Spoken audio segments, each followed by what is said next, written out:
A exposição Arte no Jardim celebra os 50 anos da Revolução dos Cravos, que encerrou uma ditadura de 48 anos em Portugal. A mostra traça paralelos entre as demandas sociais da época e o olhar sensível de artistas portugueses e brasileiros, com criações que permeiam estas 5 décadas. As obras, selecionadas por meio de uma curadoria mista que uniu Brasília a Lisboa, estão dispostas entre o interior e o jardim da própria Embaixada de Portugal.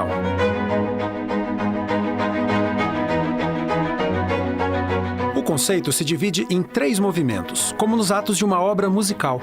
O primeiro fala dos desejos, medos e aspirações que deram causa à própria Revolução.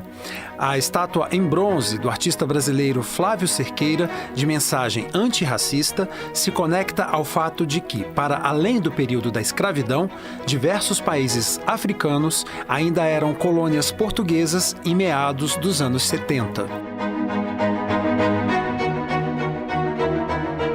Ana Vidigal criou esta cama com uma espécie de colcha de retalhos. São aerogramas, cartas enviadas à família de Ana pelo pai, comandante português, durante as guerras coloniais na África. A obra faz parte do acervo da Fundação Calouste Gulbenkian, que assina a curadoria portuguesa da mostra em conjunto com o Museu de Arte de Brasília. A concepção é do Instituto Camões. Apresentar aquilo que são tensões, desejos, questões ligadas aos 48 anos da ditadura e depois, então, num segundo movimento, trazer aquilo que é o movimento revolucionário e culminando, então, num terceiro movimento, que é o pós-revolução. A música traz-nos, no fundo, o pano de fundo para toda esta articulação feita através de obras de arte contemporânea. Ainda na área interna do edifício, a serigrafia de Paula Rego foi criada exatamente em 1974, o ano da Revolução. Num deslocamento das cores para o preto e branco, do bi para o tridimensional, chegamos à escultura que trafega entre o abstrato e o surreal, dando conta do peso da vida sob uma ditadura. Sabe aquela regra das galerias tradicionais, não tocar nas obras? Era o meu impulso aqui. Até descobrir que, na verdade, estas são grandes cadeiras. A portuguesa Fernanda Fragateiro se inspirou no trabalho da ítalo-brasileira Lina Bobardi, que, por sua vez, trouxe o modelo de uma viagem que fez à África. A jornada da criação da África ao Brasil e daí a Portugal reproduz a triangulação geográfica do tempo da colonização. Na série de esculturas em ferro e em tamanho real, o retrato das diversas situações em que os regimes autoritários subjugam os que se voltam contra eles. As peças falam de violência, abandono, perda de identidade, torturas físicas e psicológicas.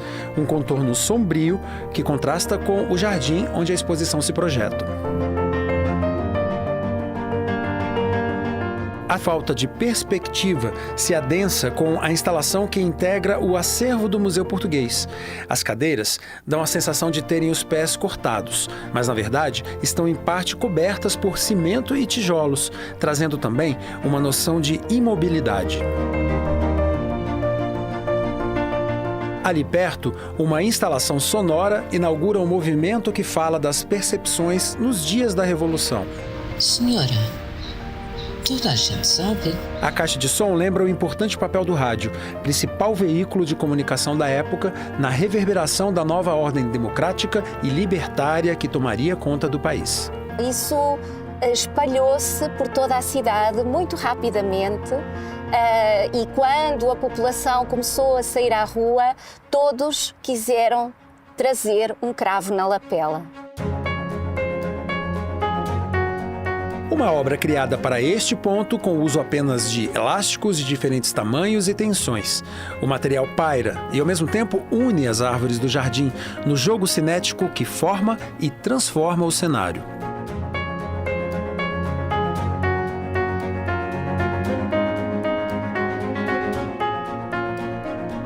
Cabeças de cerâmica com dimensões variáveis compõem a obra de outro artista brasileiro, filho de pioneiros de Brasília. Mais de uma centena de esculturas estão dispostas de maneira caótica ou organizada, a depender do ângulo de observação. Simbolizam a multidão de trabalhadores que, de forma pacífica, tomou as ruas durante a Revolução Portuguesa. A Revolução dos Cravos se conecta com as minhas peças, com a série Peões Pioneiros, por representar também um movimento popular que veio de baixo para cima. Essa acho que é a ligação de povo para povo, de Brasil e Portugal, os dois de uma forma conectada. A obra final lança olhar para o pós-revolução. Que sociedade pode emergir depois de décadas de tirania? No caso português, o restabelecimento da democracia levou à modernização e desenvolvimento do país. A cabana é um antimonumento e as obras que a compõem lançam um olhar crítico sobre a magnificação do poder. O canteiro lateral tem dezenas de hortaliças plantadas como quem cultiva dias melhores à frente. Entre elas, cravos brasileiros, numa variação das flores originais que simbolizaram tão bem a revolução menos sangrenta de que se tem notícia. Toda a exposição é também uma proposta de diálogo com o Brasil. Ela foi pensada para, no fundo, unir aquilo que são artistas portugueses e brasileiros em torno desses valores de conceitos como liberdade, democracia, cidadania, igualdade.